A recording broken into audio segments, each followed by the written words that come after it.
Uma das questões mais interessantes e complexas em toda a Sagrada Escritura é: o que é a verdade? Essa questão surge durante o julgamento de Jesus perante Pilatos, que pergunta a Jesus se ele é rei. Jesus responde: para isso nasci e para isso vim ao mundo, para dar testemunho da verdade. Quem é da verdade ouve a minha voz. E Pilatos responde: o que é a verdade? Pilatos estava numa situação difícil, pressionado por líderes religiosos e multidões para declarar Jesus culpado, embora não tivesse encontrado culpa. Eles deixaram claro que não condenar Jesus seria o mesmo que trair César e Roma. Então Pilatos poderia declarar Jesus culpado e condenar um homem inocente à morte, ou declarar Jesus inocente e enfrentar a ira da multidão e dos líderes. Pilatos tentou persuadi-los, oferecendo-se para poupar um prisioneiro ou chicotear Jesus em vez de matá-lo. Finalmente, Pilatos sentenciou a morte de Jesus e tentou lavar as mãos da responsabilidade depois de questionar a natureza da própria verdade. No 8º mandamento, Deus revela que dar falso testemunho ou mentir é um pecado grave. Em contraste, Jesus diz que veio para dar testemunho da verdade. Toda verdade vem de Deus, que sempre é verdadeiro e só pode dizer a verdade. Jesus é a verdadeira palavra de Deus encarnada. Quando mentimos, estamos dando falso testemunho da verdade. Este é um dos pecados mais destrutivos, porque é uma ofensa à verdade e à realidade. Não só a nossa relação com Deus exige que sejamos verdadeiros com Ele, mas as nossas relações com os outros não podem sobreviver se não forem baseadas na verdade. Até mesmo a nossa compreensão de nós mesmos e da realidade depende de conhecermos a verdade e de sermos honestos com nós mesmos. As Escrituras nos dizem no livro da sabedoria que a boca mentirosa mata a alma. Deus, que é a verdade, fez com que nossas mentes conhecessem a verdade. Ele nos deu o dom da fala para que pudéssemos comunicar a verdade aos outros.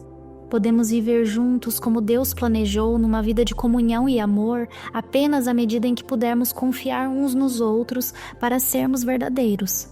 Deus é a verdade, a fonte e a plenitude de toda a verdade. Sua palavra é verdadeira e Ele deseja a verdade. Jesus é a revelação da plenitude da verdade que Deus quer que conheçamos. A Igreja Católica nos comunica a plenitude da revelação de Deus. Podemos confiar que esta revelação é verdadeira. O Catecismo diz no parágrafo 2466... que o discípulo de Jesus permanece na sua palavra para conhecer a verdade que liberta e que santifica. Seguir Jesus é viver do Espírito de verdade que o Pai envia em seu nome e que conduz à verdade total. Se quisermos ser discípulos de Jesus, devemos nos esforçar para afirmar nossas vidas e palavras à verdade. Dessa forma, nos tornamos mais parecidos com Jesus. E o Catecismo nos lembra que o martírio é o testemunho supremo da verdade. O mártir está disposto a suportar a morte em vez de negar a verdade de Jesus, ao contrário de Pilatos. Ou mesmo São Pedro durante o julgamento de Jesus. Lembre-se, ele negou conhecer Jesus 3 vezes para evitar ser associado a ele. Mentir é uma ofensa mais direta contra a verdade. Não está de acordo com a grandeza a que fomos chamados. Mas e as mentiras inocentes? Ou mentir sobre coisas que não consideramos tão importantes? Mentir sobre pequenas coisas para evitar desconforto ou consequências negativas faz com que percamos a oportunidade de escolher a verdade e se torna mais difícil ainda quando há consequências maiores em jogo. Mas também podemos agir de forma contrária à verdade, desrespeitando a reputação dos outros através de julgamentos imprudentes, calúnias, fofocas ou difamação.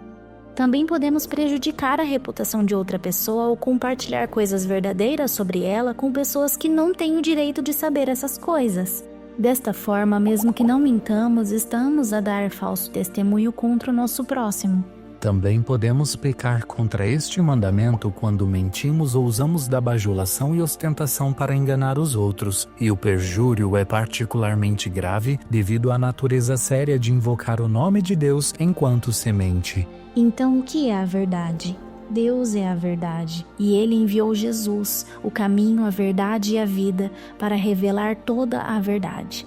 Devemos pedir graça a Deus e praticar a disciplina de dizer a verdade, mesmo quando isso machuca ou é difícil para nós. porque Deus, que é a verdade, nos criou para a verdade e para estarmos em relações construídas na confiança.